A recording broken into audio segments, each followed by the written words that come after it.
Welcome back, ladies and gentlemen, to Tantalus Systems channel, empowering the electrified future with smart grid solutions. Of course, we have the pleasure to be joined by Chief Executive Officer Peter Londa. Welcome back. Kyle, good to see you. Thanks for having us. Always a pleasure to get you back on, especially kind of in this fascinating, continue evolving world when we're talking about utilities and just trying to take advantage of the future and evolution of that. Because one of the big problems a lot of people are seeing are these extreme heat waves, especially out of Texas right now. And, how can utilities kind of avoid these emergency blackouts and just kind of, fix a lot of these problems that we're continuing to see? I mean, as storms and weather become more turbulent and a little bit more unpredictable. Yeah, so it's a great question, Kyle, and an important topic. And frankly, Tantalus is right in the thick of helping an increasing number of utilities address those very issues. Let me give you a specific example of something that just happened within the last few weeks here in the United States.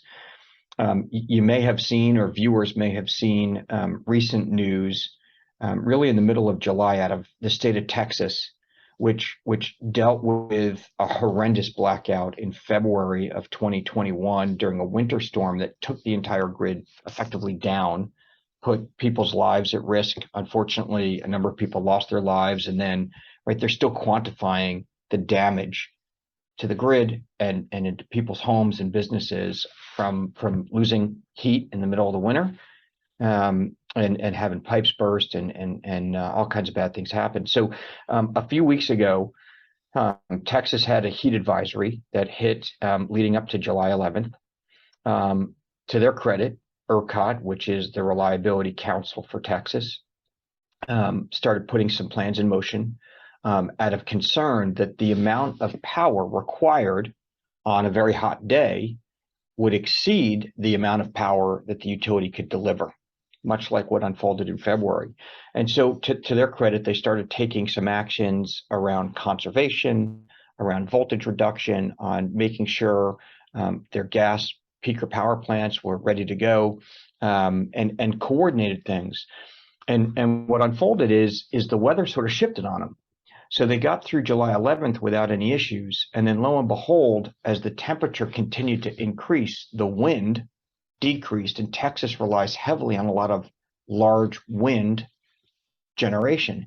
And so as that generation fell off quickly, ERCOT and the utilities across the state were really scrambling to coordinate what to do as the heat index continued to increase and as generation, the supply of electricity, started to drop. And so they very quickly implemented across the state two key initiatives, one of which is referred to as load management or load control. The first generation of that was referred to as demand response. So how do you send signals to businesses, to homeowners, to renters, to reduce the amount of power that they're using? Really conservation, meaning turning up the thermostat so your house isn't cooling, potentially shutting down factory lines at the industrial level, shutting down commercial operations that consume a lot of electricity. Because for every kilowatt or megawatt that people don't consume, we as consumers, it's a kilowatt or megawatt that doesn't have to be delivered through the grid. And so they initially started down the path of load conservation. They also initiated something called voltage reduction, which is in the US and Canada, utilities typically can deliver power between about 110 and 120 volts. You'd see that a little bit on the power adapters when you plug a computer or something into your electric outlet. And so they used, with technology and through data and through devices, they were able to reduce voltage so that all the appliances still worked, but they were working at a lower level. It's effectively that saving of from 110 to 120 volts. That reduction is, again, it's a reduction in power that needs to be delivered. So two really interesting technology efforts to solve the problem. I sat in on a presentation by the interim CEO of ERCOT. I had the fortune of listening to him speak a week and a half ago. And he shared that on the 13th of July, they were under 50 megawatts away from serious blackouts. Think about the state of Texas, one of the largest in the US. They talk in gigawatts. They don't talk in megawatts. So that's a few commercial or industrial customers. that could have, incrementally brought that grid down. So they're on the cusp of some really difficult challenges. And so that's where vendors like Tantalus come in. We support, I think, 7 or 8 utilities in Texas today.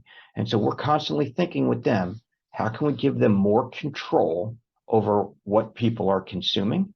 And how can we, similarly with data and software and analytics, reduce their voltage to comply with what is now unfolding in Texas around conservation? And so that it's a great example that is real time. And I wish Texas were an isolated event, but unfortunately, with heat advisories across the U.S. that continue to unfold here in August, we're seeing this happen again and again and again. And so creates urgency for utilities to invest in technology like ours. Now, speaking on the control factor, we're seeing this kind of evolution when we're talking about electric vehicles, solar panels. People are getting into power grid walls, installing them in their house. Can you kind of talk on how that affects this from the kind of the pros and cons from different aspects? Yeah, so think about electric vehicles, and the excitement around them. As a complete aside, I just drove the F-150 Lightning. I test drove one. You step on that, it's not the gas pedal anymore, but you step on the pedal to make the thing go, and it is phenomenal. I mean, it's the first time I'd really driven an electric vehicle and gotten it out one on the highway. And so as enthusiasts turn into mainstream and mainstream into, commercially viable across all levels of income, right? The adoption of electric vehicles is going to unfold here quickly. And so when you think about the projections of EVs and you discount those, the view is that the electric utility industry is going to have to double the amount of power generated and delivered, right, in the next decade.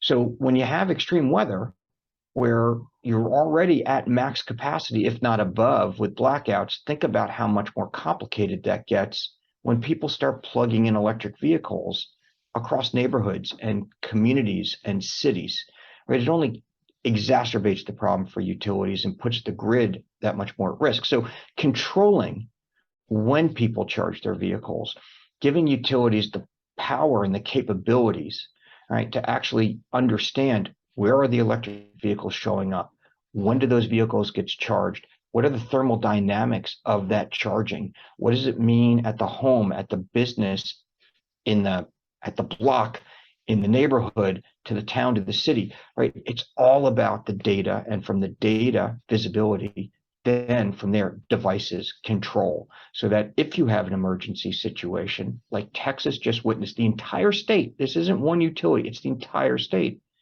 could they send signals across a smart grid platform like ours to devices that especially that are geared to turning off the electric vehicle charger or reducing the voltage, meaning the vehicle still charge, but they'll just charge at a slower pace.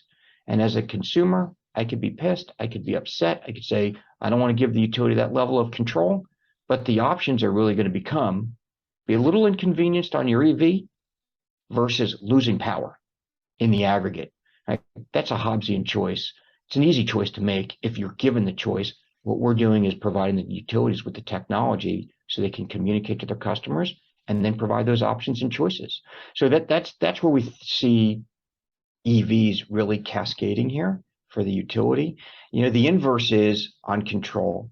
How do we help utilities understand the benefits of rooftop solar, power walls, backup generators, and then having not only the understanding of what those technologies are, but how do they control them? How do they aggregate them? How do they use those as ability to offset the amount of power people consume at an aggregate level? And so that's where we get really excited about the business and what we're doing, and where we think we're really well positioned. Well, I look forward to continuing this story, especially as earnings come up. Your guys' technology continues to evolve and hopefully attract newer clients. And if you guys want to see that as it hits the wire, consider subscribing and always letting us know your thoughts in that comment section below. But on that note, stay cool, stay awesome. And as always, we look forward to catching you in the next one.